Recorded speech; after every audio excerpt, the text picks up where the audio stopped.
দিন বাংলাদেশকে অচল করে দেব ইনশাআল্লাহ। বাংলাদেশ জামায়াতে ইসলামীর অ্যাসিস্ট্যান্ট সেক্রেটারি জেনারেল জনাব পেটিএম আজহারুল ইসলাম সাহেবের বিনা শর্তে মুক্তির দাবিতে আজকে সারা বাংলাদেশ মিছিলে মিছিলে উত্তাল হয়েছে। প্রিয় নবাবগঞ্জবাসী, শুধু এতটুকু বলতে চাই, গত স্বৈরাচার সরকার আমাদের 5 জন প্রিয় নেতাকে ফাঁসির মঞ্চে মঞ্চস্থ করেছেন, আমাদের ভাইদেরকে গুম করেছেন, আমাদের ভাইদেরকে আইনা ঘরে বছর পর বছর রেখেছে।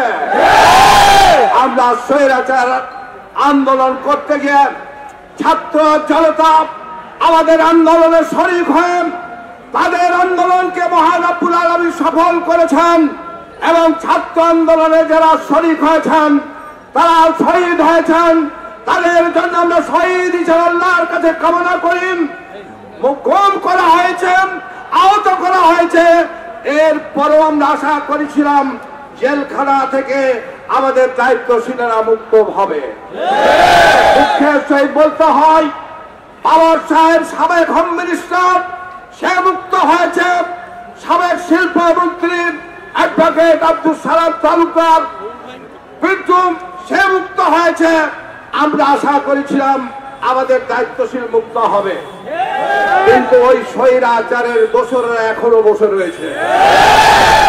আমরা বলতে চাই, জামায়াত ইসলামীর পক্ষ থেকে আমাদের নেতাকে অতি বিলম্বে বিনা শর্তে তাকে মুক্ত করতে হবে।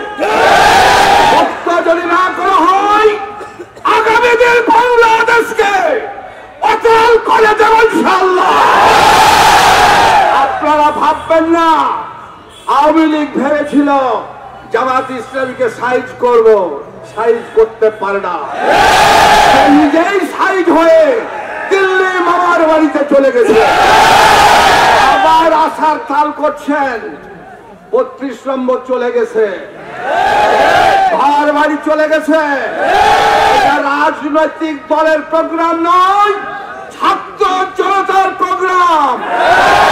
কথা ছাত্র জনতা বলেছে, আর একটা হুঙ্কার দিলে টুঙ্গিপাড়া চলে যাবে।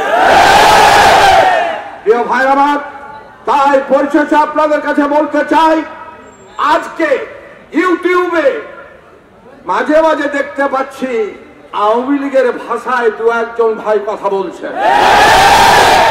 আমি একজন ভাইকে বলেছি কালকে, আপনি কি আবল তবল বলছেন, এগুলা বন্ধ করতে হবে।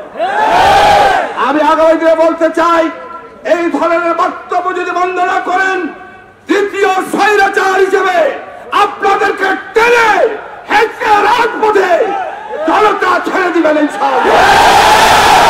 আসুন, আগামী দিনের আন্দোলনের জন্য প্রস্তুতি থাকতে হবে। আগামী দিনে সব দলের দেখা শেষ। আগামী দিন আর কোরআনের বাংলাদেশ। 53 বছর দেখেছি আপনারা দেশের পরিবর্তন আনতে পারেন না।